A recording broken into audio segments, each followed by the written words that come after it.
തറക്കല്ലിട്ട് 4 വർഷത്തിനു ശേഷം കാസർഗോഡ് മുളിയാറിലെ എൻഡോസൾഫാൻ പുനരധിവാസ ഗ്രാമം പദ്ധതിയുടെ ആദ്യഘട്ട പ്രവർത്തനം ആരംഭിച്ചു.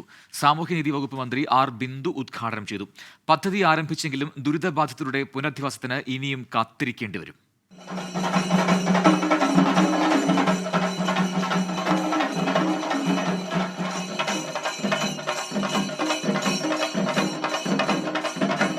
ആഘോഷത്തോടെ ഉദ്ഘാടനം നടത്തിയെങ്കിലും ദുരിതബാധിതരുടെ പുനരധിവാസം ഇന്നും അകലെയാണ്.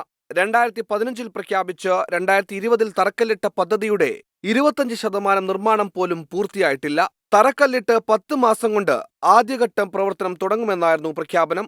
എന്നാൽ പദ്ധതി ഇഴഞ്ഞു നീങ്ങിയത് 3 വർഷം. എന്നിട്ടും വലിയ കാലതാമസം ഉണ്ടായിട്ടില്ലെന്നാണ് സർക്കാരിന്റെ വിശദീകരണം.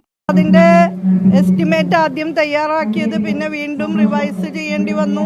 സ്വാഭാവികമായിട്ടും ഇത്തരം നിർമ്മാണ പ്രവർത്തികൾക്ക് സാധാരണഗതിയിൽ ഗവൺമെന്റുമായി ബന്ധപ്പെട്ട് ഉണ്ടാകുന്ന കാലതാമസം ഇതിനുണ്ടായിട്ടില്ല. യഥാർത്ഥത്തിൽ മറ്റ് നിർമ്മാണം അതിന്റെ ഡിസൈനും കാര്യങ്ങളും ഒക്കെ അംഗീകരിച്ചിട്ട് വേണം, ടെൻഡറും എല്ലാം വേണമല്ലോ. ദുരിതബാധിതർക്കായി care home, library, physiotherapy centre, class മുറികൾ, നൈപുണ്യ വികസന കേന്ദ്രം, താമസ സൗകര്യം എന്നിവ ഉൾപ്പെടുന്നതാണ് പുനരധിവാസ കേന്ദ്രം. നിലവിൽ പ്രവർത്തനം തുടങ്ങിയത് clinical psychology, consulting and hydrotherapy ബ്ലോക്കുകൾ മാത്രം. ദുരിതബാധിതരുടെ സമ്പൂർണ്ണ പുനരധിവാസം ലക്ഷ്യമിട്ടുള്ള പദ്ധതി പൂർണ്ണതലത്തിൽ യാഥാർത്ഥ്യമാകണമെങ്കിൽ ഇനിയും കാത്തിരിക്കണം. 24 കാസർഗോഡ്.